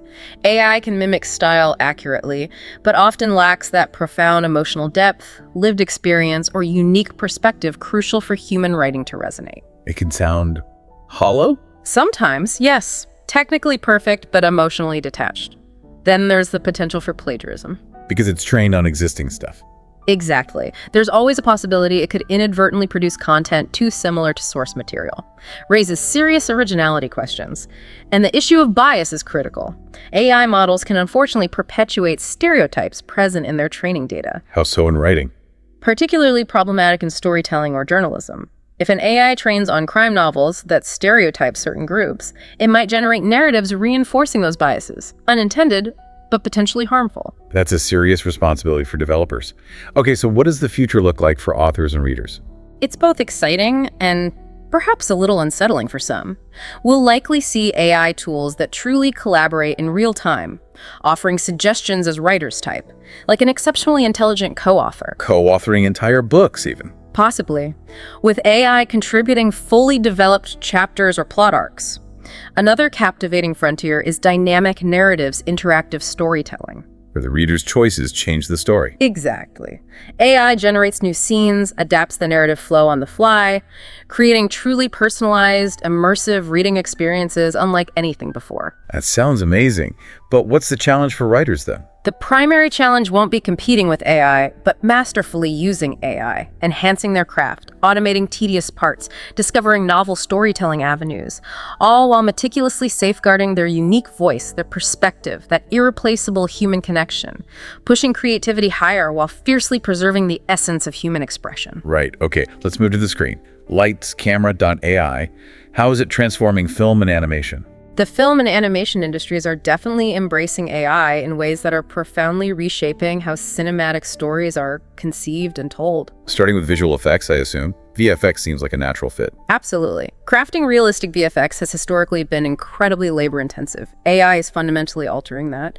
Tools like Adobe After Effects, Runway ML, they leverage AI to streamline tasks like rotoscoping. That's isolating objects, right, frame by frame. Precisely, tedious work. Also, complex compositing, generating hyper-realistic CGI environments.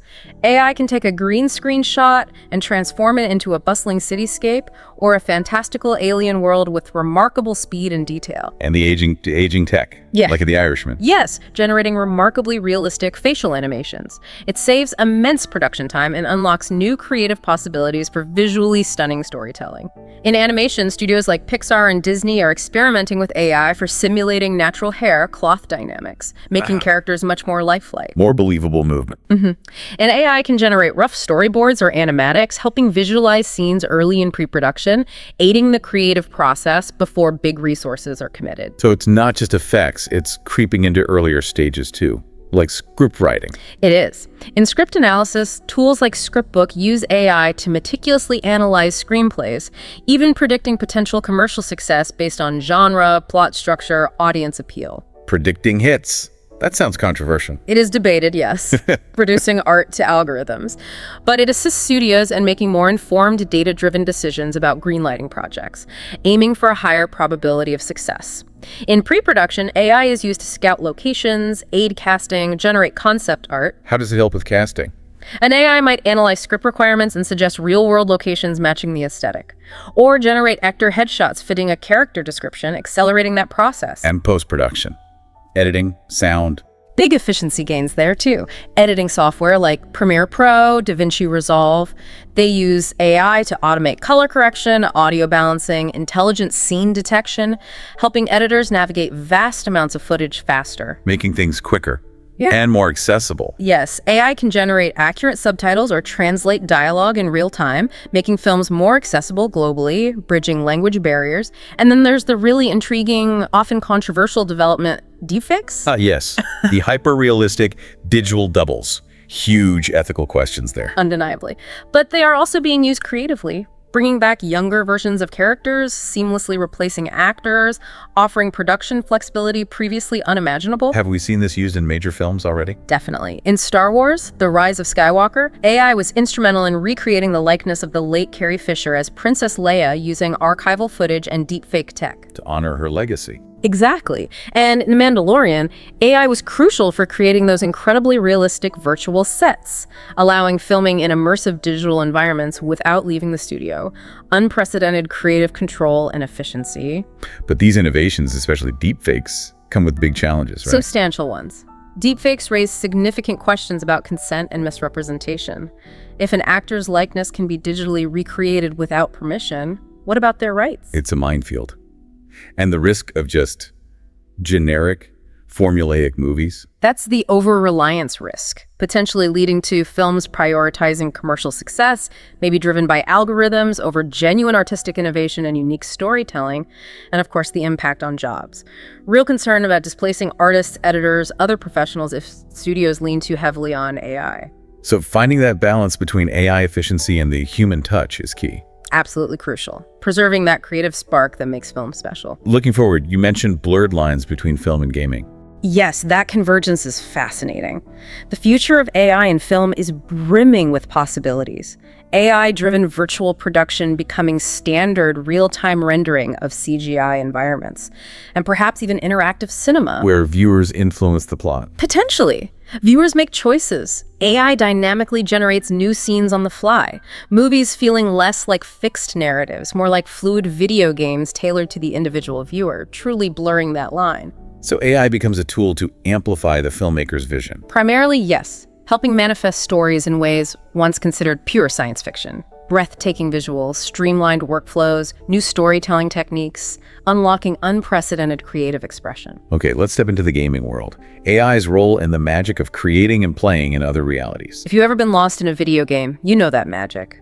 AI is elevating it to extraordinary new heights, transforming how games are designed, developed, and played. How is it changing design, creating those massive worlds? Creating a vast, believable game world is immense work. AI is radically streamlining it. Procedural generation, powered by AI, creates detailed landscapes, dungeons, cities without painstaking manual design. Like No Man's Sky, generating whole planets. Exactly, generating entire planets with unique flora, fauna, terrain, a universe of seemingly endless discovery. AI is also used heavily for asset creation, characters, weapons, vehicles. Tools like Artbreeder let designers generate and refine visuals by blending styles. Speeding up creativity, fostering new ideas. Significantly, fostering imaginative exploration and asset creation. And how does it change the actual playing of the game? Profoundly. In gameplay, AI-powered non-player characters, NPCs, are becoming astonishingly intelligent and adaptive. Not just predictable enemies anymore. Far from it. They learn, respond to player actions, make worlds feel more alive, unpredictable. In The Last of Us Part 2, enemies use AI to communicate, strategize, creating a challenging, organic, immersive experience. That sounds intense. And personalization. Yeah. AI is huge there too. Adaptive difficulty systems analyze performance and adjust challenge levels in real time. Neither too easy nor too frustrating. An AI-driven recommendation system suggests items, quests based on player preferences and past behavior, tailoring the experience. Making it unique for each player. What about the story itself? AI is revolutionizing storytelling in games too, through interactive narratives. Games like AI Dungeon use AI to generate dynamic, text-based stories that evolve based on player choices. So no fixed script, endless variations. Essentially, yes, making every playthrough unique. Imagine exploring a haunted castle. AI generates a tailored story for you, characters, dialogue, plot twists responding to your decisions. This kind of dynamic world is paving the way for games that feel like living, breathing environments. Narratives created in real time by player-machine interplay. That sounds incredible. But again, the challenge is procedural generation can feel repetitive, right? That's a risk, yes, repetitiveness. If not carefully managed and balanced with human design, it can produce generic content lacking that handcrafted character. There's also the balance with NPCs. Overly smart AI can overwhelm players, feeling unfair rather than challenging. And accessibility for smaller studios. That's an issue. Developing AI games needs significant resources, specialized expertise, potentially limiting smaller indies. And ethical considerations arise, like using AI to subtly manipulate player behavior, maybe nudging towards in-game purchases. Raises questions about fair play. So what does this mean for how we'll play games in the future? The future is mind-boggling. Fully AI-driven game worlds evolving in real time. NPCs learning, environments adapting, creating organic emergent experiences. AI will enhance VR and AR games, blurring the line further between game and reality, immersing us like never before. So games become more like art. From my perspective, yes. AI is a transformative tool for developers, creating richer, more dynamic, personal experiences, designing worlds, crafting intelligent characters, telling adaptive stories. AI helps games transcend mere entertainment. They're rapidly evolving into a profound art form. All right, let's switch from digital worlds to physical style, fashion and design. How is AI impacting that creative space? It's fascinating how AI is giving designers wholly new ways to push style boundaries, genuinely revolutionizing how we create and consume fashion. How does it help in the actual design process? In fashion design, AI streamlines a process that blends creativity, craft, and market savvy. AI can generate designs, patterns, entire collections based on designer input. Stitch Fix uses AI algorithms for personalized clothing recommendations. View.ai generates virtual outfits for e-commerce. Letting you see clothes before they're even made. And sustainability. AI is making substantial contributions there too, analyzing materials, supply chains, production processes, suggesting eco-friendly fabrics, or optimizing manufacturing to reduce waste. A great example is Unspun, using AI for custom-fit jeans on demand, minimizing overproduction. That's a huge issue in fashion. What about predicting trends? That seems like a good fit for AI. Definitely. Trend forecasting used to be a mix of art and science. AI is tilting it towards data-driven science. It analyzes vast amounts of social media data, tracks runway shows, scrutinizes consumer patterns to spot emerging styles with remarkable accuracy. So it can tell what's coming next. With high confidence, companies like Huratech track trends in real time, and AI might detect a surge in searches for neon green sneakers, predict bold colors will dominate next season. This foresight helps designers create relevant collections, optimizing inventory and sales. And this changes how we shop too, right? Virtual try-ons. Absolutely. In retail and personalization, AI-powered virtual try-on tools transform shopping, letting customers visualize clothes without physical interaction. Brands like ASOS and Zara use AI to recommend products based on browsing history, creating personalized experiences. And augmented reality, AR, powered by AI, is exciting. Apps let you try on makeup, accessories, outfits via your phone camera. Enhancing shopping, reducing returns because you know what it looks like. Exactly. More informed decisions, more engagement. Okay, but fashion AI must have its challenges too. Homogenization again. That risk of homogenization is persistent.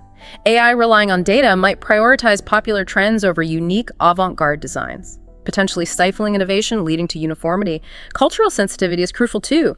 Biased datasets could lead to AI perpetuating stereotypes or failing to represent diverse aesthetics. Exclusion instead of inclusion. That needs careful handling. And what about traditional craftsmanship? The impact on craftsmanship is delicate. AI streamlines workflows, but could devalue skills of artisans using hands-on techniques. Finding that balance between efficiency and the human touch is vital, preserving artistry alongside tech. So looking ahead, what does AI mean for our future wardrobes? Smart fabrics. That's likely. AI-driven smart fabrics, adapting to wearers or environments, clothing changing color based on mood, or insulation based on temperature.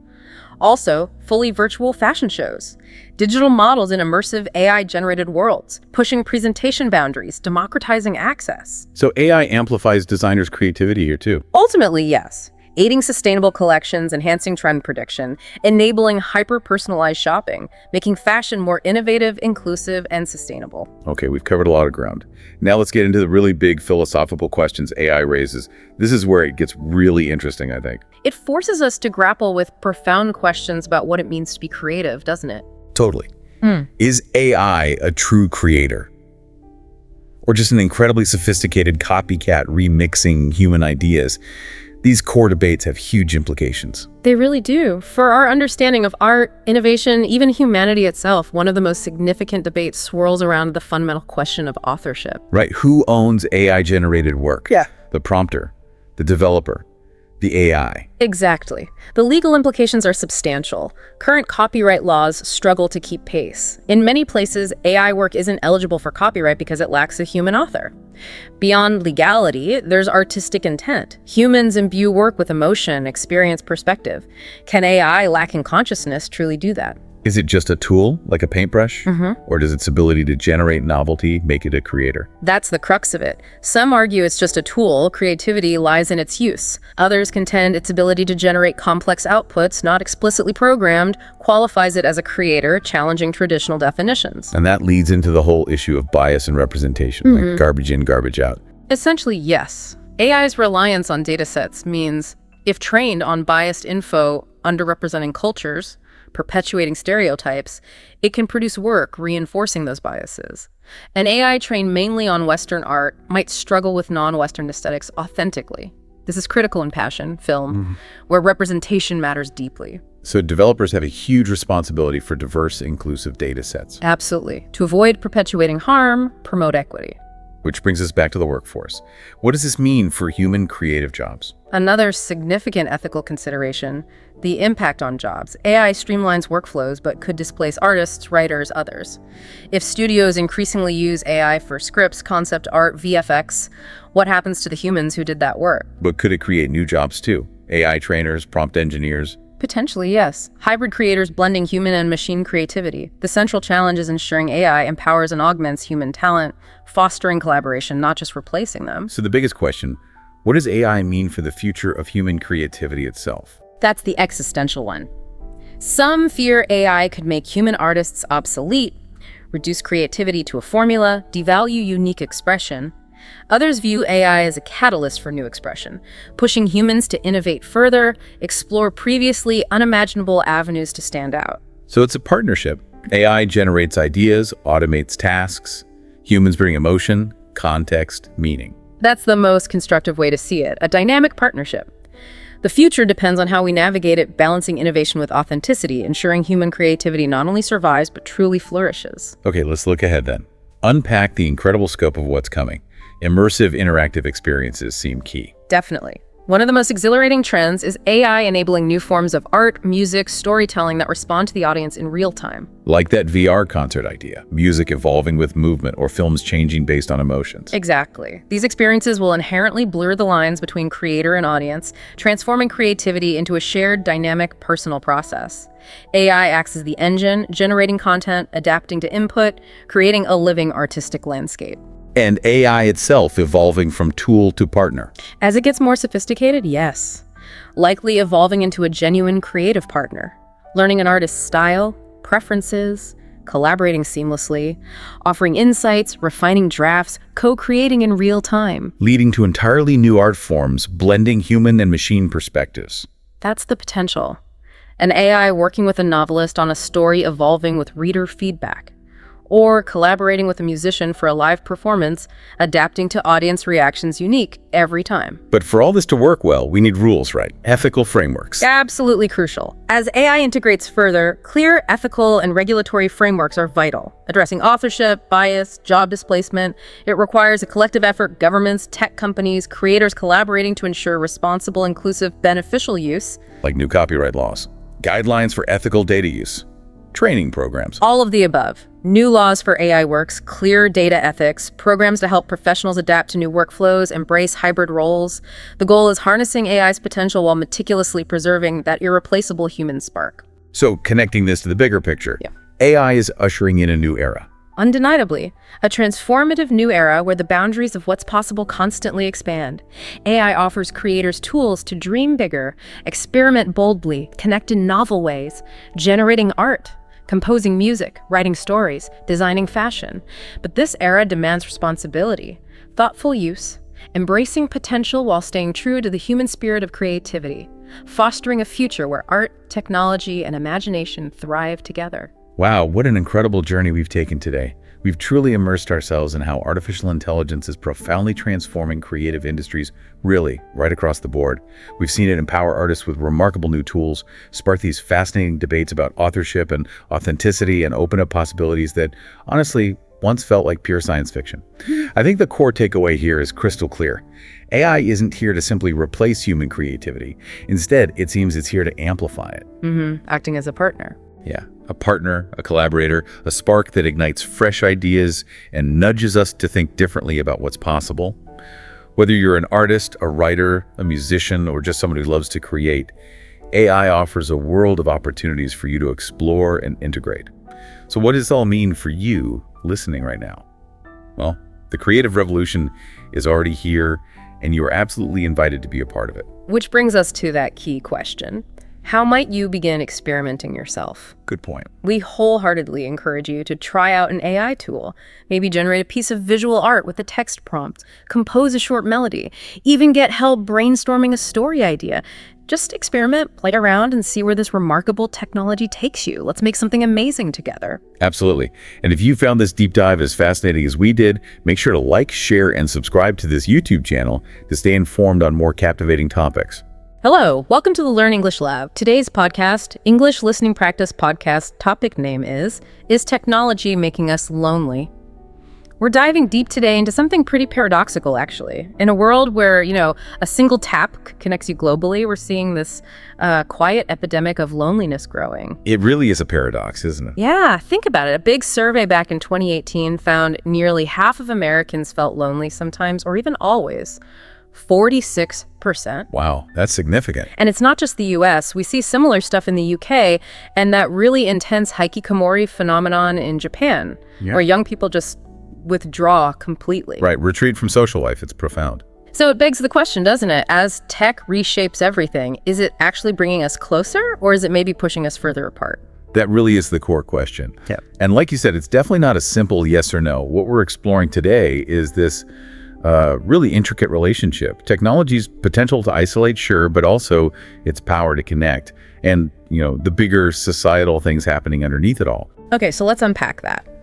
To really get technology's role today, we have to realize loneliness isn't exactly new, right? It's been part of the human condition for ages. Absolutely. Long before smartphones. Think back, 19th century. Industrialization, urbanization. People moved from tight-knit villages into these big, anonymous cities. A totally different kind of isolation. Exactly. Then the 1950s, you had the lonely housewife idea emerging. Tied to suburbs, rigid gender roles, people felt cut off. A different social structure, different pressures. And even in the 60s, sociologist Robert Weiss found loneliness was widespread. This was when communities were mostly face-to-face. That's a crucial point.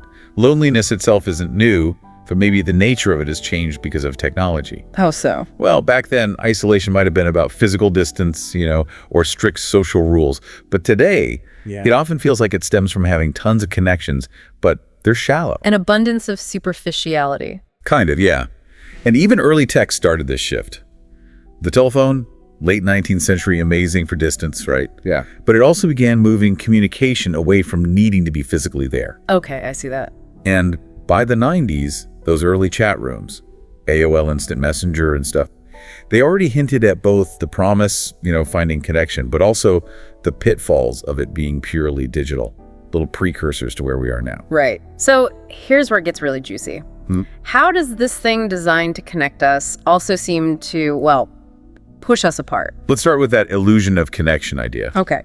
Like socialmedia.x, Instagram, TikTok. They give you that instant feeling of being connected, but does it last? Often leaves you wanting more. No. Precisely. It prioritizes quantity. Think about X having over 500 million users recently, over real quality connection. Yeah, and I read a study, I think from 2019, that found people spending over 2 hours a day on social media felt more lonely and less satisfied with life. It makes sense. You see these curated lives, perfect holidays, perfect selfies. Ugh, the comparison trap. Exactly. It fuels comparison, makes you feel inadequate, maybe left out. And then there are parasocial relationships. The one-sided ones, like Yeah. with influencers or celebrities. Right. You might feel super close to some YouTuber, you comment, you engage, but there's no real back and forth. The connection is kind of illusory. It hits you when you realize they don't actually know you exist. That's a lonely feeling in itself. And that illusion, it often leads, maybe subtly, to less face-to-face time. We even have words for it now, like phubbing. Snubbing someone for your phone, Yeah. Or ghosting, just Yeah. cutting someone off completely. These aren't just buzzwords. They reflect real shifts in how we interact. A University of Georgia study found frequent phone use during conversations. It lowered relationship satisfaction. People felt unheard. You see it all the time, right? Family dinner, everyone's scrolling. It chips away at those real emotional bonds that actually fight loneliness. And think about work. Remote work is huge now, thanks to Zoom, Slack. Super convenient, yeah. But it removes those spontaneous chats, The coffee break, bumping into someone in the hall, those build real camaraderie. True. I saw a survey maybe last year saying a quarter of remote workers felt disconnected. Loneliness was a top challenge. And if we zoom out even further, loneliness isn't just, feeling sad, it's a public health issue. Really? How so? There was a big meta-analysis linking chronic loneliness to higher risks of depression, anxiety, even cardiovascular problems. Wow. Serious stuff. And tech can definitely pour fuel on that fire, especially for young people. A study found teens spending over 3 hours daily on social media were twice as likely to report mental health issues. Often tied to cyberbullying or that constant comparison. Exactly. Plus, that pressure to always be on, always responding, it leads to burnout, which paradoxically can make you withdraw even more. Further isolation. And it's not just us, right? It's the platforms themselves, the algorithms. Oh, absolutely. The algorithmic divide is a big piece of this. They're designed for engagement, right? Keep you scrolling. Yeah, maximize clicks. But that often means amplifying divisive stuff, sensational content. It pushes people into echo chambers. Where you only hear things you already agree with. Precisely. Which can make you feel alienated from anyone who thinks differently. Reports have noted these polarized online spaces actually reduce chances for real, constructive conversations. Makes you feel cut off. So it connects you more, but only to people exactly like you, maybe. In some ways, yeah. Which isn't always true connection. But here's the flip side, and it's just as important. The same tech, often blamed for isolation. It can be an incredible lifeline. Okay, so it's not all bad news. Not at all. It's way more complex. Think about online platforms providing safe spaces for marginalized groups, LGBTQ+ folks, people with disabilities, people in remote areas, places they might not find offline.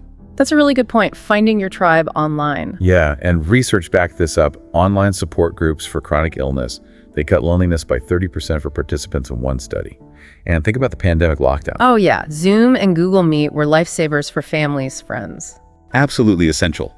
Kept people connected when physical presence was impossible. And gaming. Don't underestimate gaming communities. Discord servers, games like Among Us, Fortnite. People form incredibly strong friendships there. Just as real, just as meaningful as offline ones.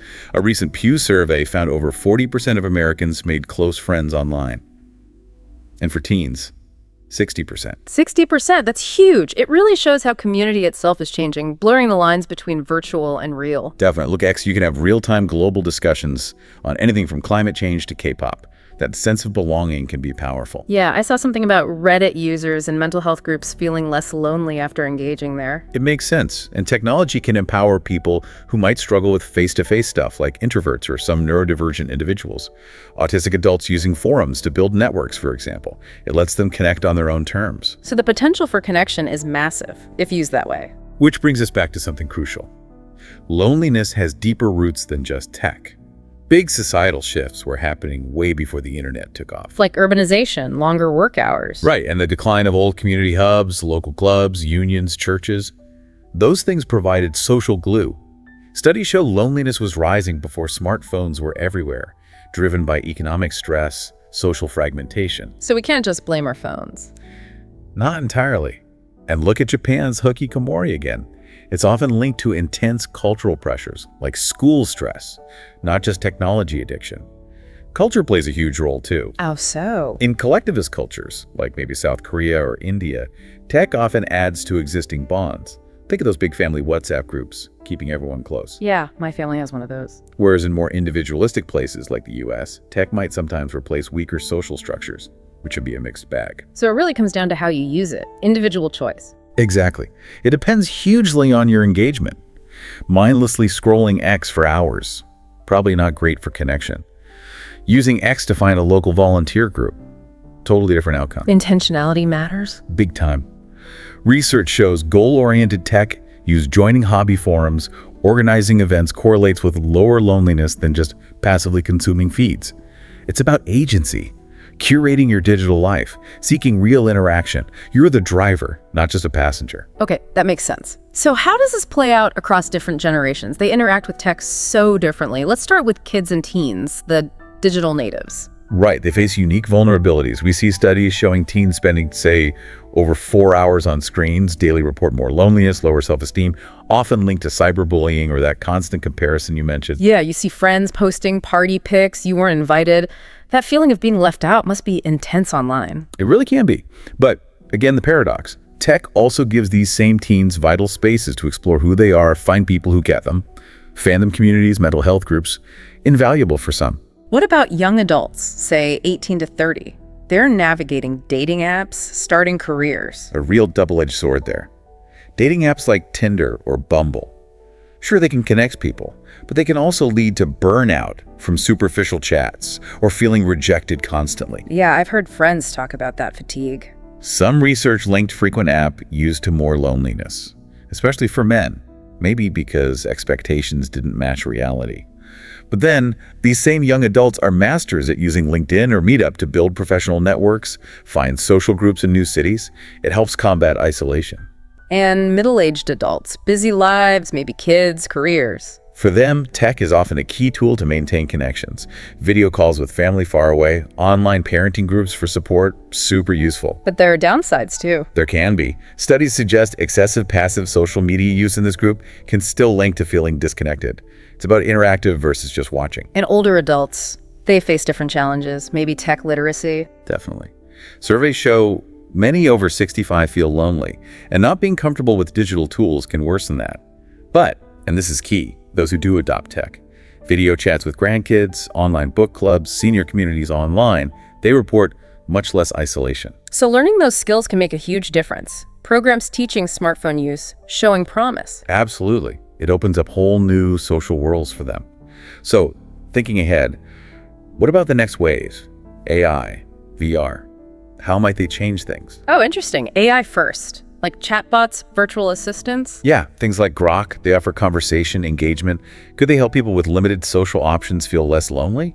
Maybe? I saw a study suggesting AI companions helped older adults feel less isolated. Right, but there's always the worry about over-reliance, right? Does it reduce the drive for actual human contact? Finding that balance between AI support and real human connection is going to be critical. Okay, what about VR, the metaverse? Immersive social experiences. Exactly. Platforms like VR Chat let you interact in these detailed virtual worlds. Some research suggests VR social platforms help people with mobility issues feel less lonely, offering a real sense of presence. That could be amazing for some. But critics worry too. Get too lost in VR, could you detach from physical reality? Could it actually deepen isolation for some? It's a valid concern. And augmented reality, wearables, smartwatches reminding you to call a friend. Those are emerging too. Fitbit did a trial where users getting reminders to contact friends reported better moods. But again, balance. Does constant monitoring feel helpful or intrusive? We need to be mindful of autonomy. Okay, maybe some real-world examples would help illustrate this duality. Good idea. Let's imagine Sarah, 16. She scrolls TikTok for hours. It's entertaining, sure, but she also gets hit with insecurities comparing herself to influencers. Feels left out seeing friends' group chat posts about parties she missed. A common scenario, sadly. But She's also part of this amazing Discord server for young poets. She shares her writing, gets real feedback, connects deeply with kids worldwide who love the same thing. So the tech is both the problem and the solution for her. a perfect example of the dual nature. Or James, 35, works remotely, loves the flexibility, but misses the office vibe, the random chats. Zoom calls are fine, but a bit cold. Lacks that spontaneity. So he joins a virtual co-working group on Slack. People share screens, chat throughout the day. It kind of mimics that office feel. Again, tech created the isolation, but also offered a fix. Adapting to the new reality. And one more. Margaret, 70. Moved, lost her social circle, felt really lonely, but she learned FaceTime. Now she chats with her grandkids every week. Joined an online book club, which then led to meeting local members for coffee. Fantastic. Shows how embracing tech, even later in life, can genuinely rebuild connections, bridge those gaps. These stories really highlight that it's not about the tech itself, but how we engage with it. So the big question is, what can you, listening right now, actually do? How can you use tech for connection and avoid the pitfalls? Practical steps. Let's hear them. Okay, first, curate your digital diet. Be mindful. Unfollow accounts that make you feel bad. Follow things you're genuinely interested in, communities, hobbies. Be intentional. Makes sense. Control the input. Second, prioritize quality interactions. Focus on deeper chats, video calls, actual conversations, and not just scrolling and liking. Quality over quantity. Put energy into real connection. Third, blend online and offline. Use apps like Meetup to find local stuff. Use WhatsApp to plan real-world get-togethers. Let the digital enhance the physical. Use tech to get off tech sometimes. Kind of. Fourth, set boundaries. Tech-free times or zones. Dinner table, bedroom before sleep. Protect that face-to-face time. Crucial for relationships. Fifth, leverage niche communities. Reddit, Discord, specific forums. Find your people based on interest, however specific. That shared passion builds strong bonds. Find your tribe. Sixth, especially for older adults, learn digital literacy. Don't be afraid to seek out community classes on using smartphones or tablets. It unlocks so much potential. Empowering. And finally, seventh, experiment with emerging tech cautiously. Explore VR, AI companions, sure, but always ask, Is this adding to my human connections or replacing them? Keep human bonds central. Great, actionable advice. And we should also quickly touch on the cultural lens again, right? Loneliness and tech's role look different around the world. Absolutely vital point. In Japan, with hikikomori, tech is both an escape gaming and a potential connection support groups. In India, those WhatsApp family groups strengthening ties. Right. And maybe in the US, the individualism means a heavier reliance on digital platforms, sometimes weakening local ties. Research suggests collectivist cultures might have stronger offline networks, buffering some tech-related loneliness. We need culturally aware solutions. So, wrapping this all up, what's the main takeaway from this deep dive? I think it's that technology isn't the villain, nor is it the magic cure for loneliness. It's a tool, a really powerful one. And its impact is shaped entirely by how we choose to use it. Yeah, the same phone that distracts you from your friend can connect you to someone across the world. The platform that fuels envy can also build community. Exactly. And loneliness itself is complex, right? It's tied up in huge societal changes, cultural norms, and our own personal habits. Tech is just one part of that picture. But by being intentional, curating feeds, setting boundaries, mixing online and offline, you can really harness its power for good, for connection. Absolutely. You have the agency. So maybe the final thought for you to ponder isn't just, is technology making us lonely, but rather, How can we consciously wield this incredibly powerful tool to genuinely foster belonging, to make sure it serves our humanity rather than undermining it? that's the real challenge. Thank you for that perspective. And thank you all for joining us on the Learn English Lab. We hope this discussion was useful for your English listening practice. If you enjoyed it, please do like, share, and subscribe to this YouTube channel. See you next time.